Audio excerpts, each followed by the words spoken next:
consistent sporting and academic achievement, of targets striven towards and goals attained, of realization and aspiration, which has evolved amongst staff and pupils a tradition of happy girls. May that tradition still be cleaved to on the 50th anniversary of this establishment. Yeah. I won't detain you any longer, except to explain that each form in the school has assumed responsibility for one entire evening's entertainment. Tonight, the mantle of responsibility falls by lottery on the fourth form, who, with a little help from the staff, have asked me to introduce their offering, a play in 2 acts entitled Daisy Pulls It Off. Thank you.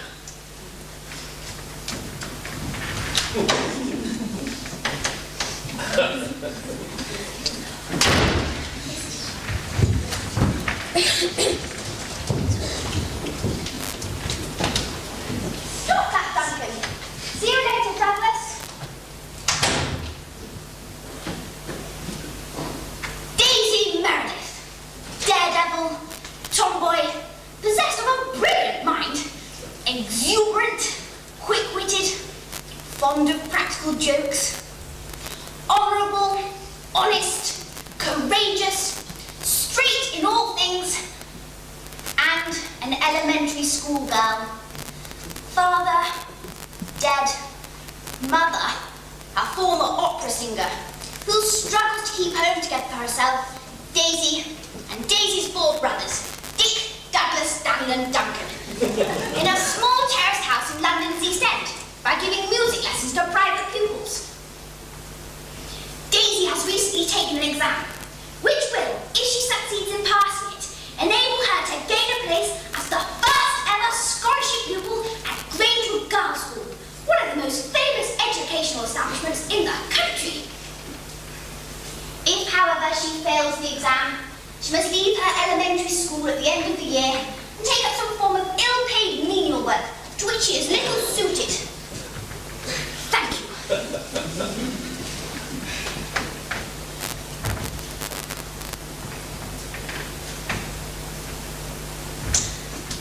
Oh, I do wish the postman would hurry and bring the letter containing the exam results. Oh, but it isn't even 8 o'clock yet. I must win the scholarship. I so want to go to Grangewood. How topping it would be to learn Latin and Greek, play hockey on their famous pitch, and make friends with all those jolly girls. Get to midnight feasts and have fearful scrapes, just like they do in books. I should miss Mother, Dick, Douglas, Dan, and Duncan, of course, and all my chums at elementary school. But I must win the scholarship, for the sake of others as well as for myself. For if I, the first scholarship pupil at Grangewood Girls' School, make a success of the scheme, Grangewood will open its doors to other elementary school pupils, as poor as myself. So, elementary school girls at Grangewood, bringing their dishonesty, filth, and gutter-snipe ways with them, and generally lowering the tone of the place. Well, we'll see about that. Oh, Sybil Burlington, vice-captain of the upper fourth, and conceited, beautiful, only daughter of very, very wealthy parents.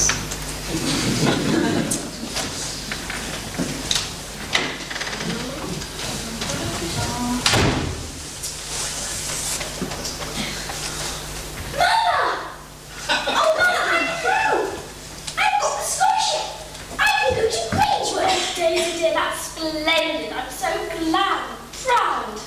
I hope I make a success of it. Oh, you will, my dear. You've got this far. I'll have a good education, pass all my exams, and then, when I leave, find a job as a teacher in an elementary school. And perhaps I'll earn enough money to buy the country cottage you've always wanted, and to pay for Dick, Douglas, Dan, and Duncan's education, if they've not on scholarships by then.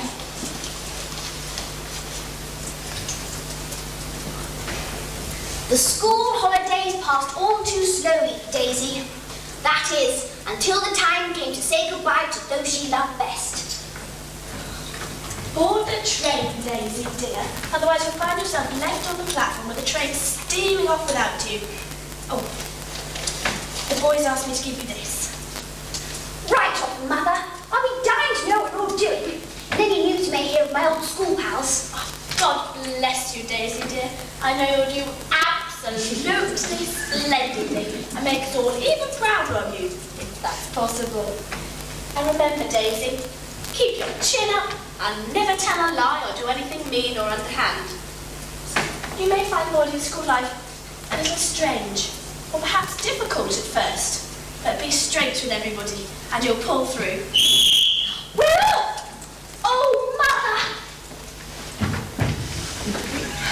Goodbye, my darling. Right soon. See you at the end of term. Meanwhile, in the adjoining carriage. Lynn Matterson, captain of the other fourth and best all-round sports person of that form. What utter rot you talk, Sybil. Not all elementary school kids live in filthy hovels with thieving fathers and drunken selfish mothers. Take a walk through Bourne any day. And if this Daisy Meredith is brave enough to win a scholarship to Grangewood, she's as much right to good education as the rest of us there. See, Belinda, if this Meredith girl proves a success, then Grangewood will lose the type of person that's made it into the school it is today. I heard several girls and teachers last term saying how unhappy they were about school. Even Miss Gibson? Miss Gibson will soon see sense when exam standards drop, and girls start to leave, and Grangewood loses every sport trophy it's ever won. Hockey and tennis aren't taught in elementary schools. How frightful. The journey passed miserably for Daisy until the train made a stop at a small country station. Claire Beaumont, head girl and sports captain of Grangewood School, a shining example of true British girlhood. Excuse me, are any of these seats taken? Just mine. Bound for Grangewood School, I see. Yes. I don't recall having seen you before. No, it's my first term, actually. Well, I'm sure you'll be tremendously happy with this. Grangewood is the jolliest school in England.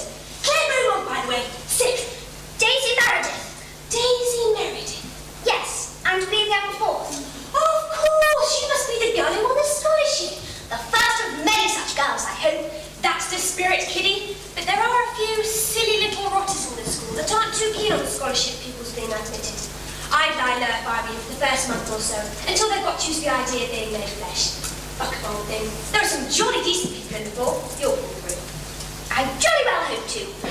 Here we are at the station. There, girl. Come in. The school's only 5 minutes away. You'll find it easy enough. Just follow the others. There. See you later, I expect.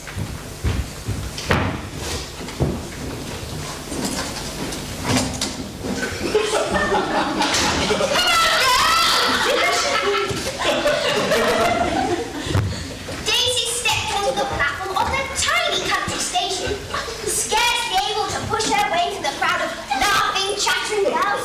Girls of all shapes and sizes. Girls merrily exchanging greetings and holiday reminiscences with chums whom they had not seen for 7 long weeks.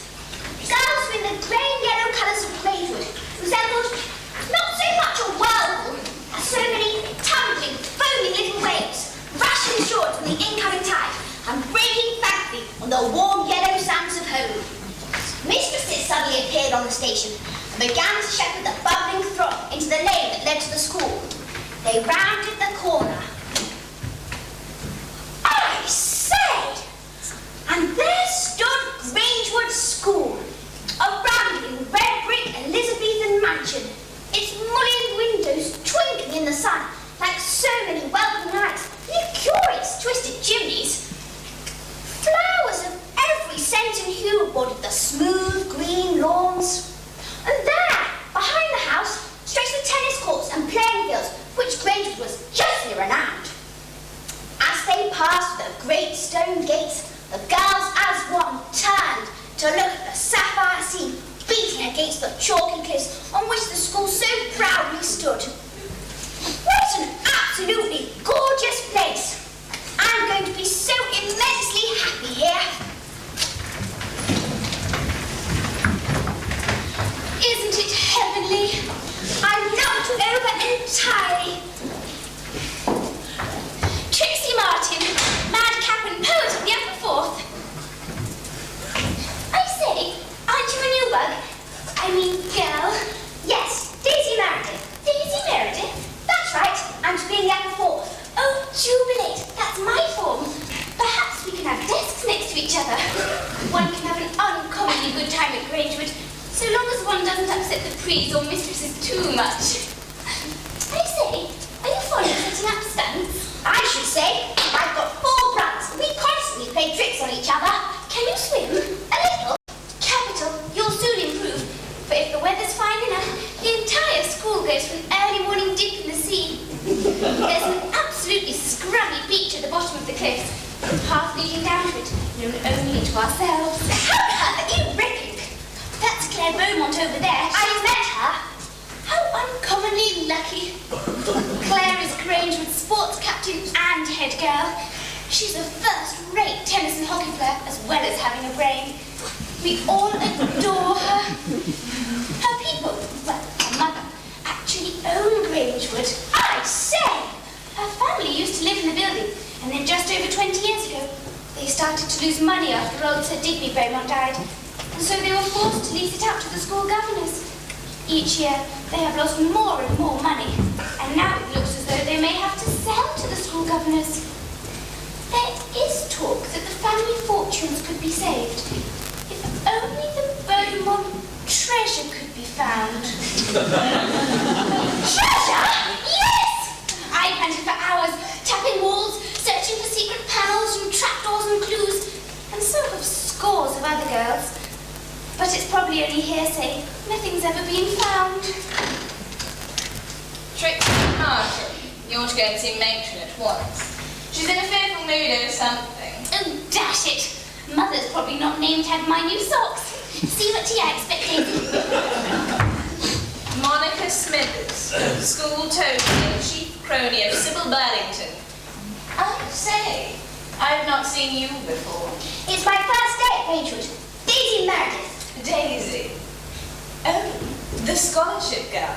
That's right. Ever been to school before? Yes. Read and write, can you? What? Elementary school girls are a new breed at Grangewood. You see, we've no idea what to expect. Not that I've ever been in a position to meet anyone from an elementary school before. Mummy and Daddy are so frightfully particular about that kind of thing. Of course, in our position, one has to be. Some people will do anything for money. Oh, by the way, Miss Gibson always likes to see new girls in her office on their first day. Really? Up this staircase. First door on the left. Thank you.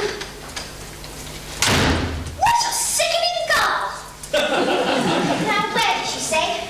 Up the staircase and first door on the left. Now to meet the head.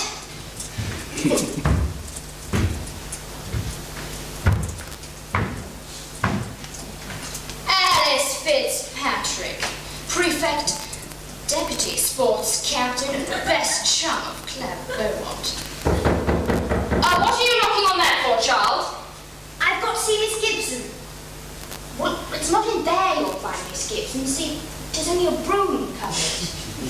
Oh, but I was told Someone playing a trick on you, was it? I'll take you myself to Miss Gibson. You're a new girl by the look of things. Yes, I am. My name's Daisy Meredith, and I'm to be in the upper fourth.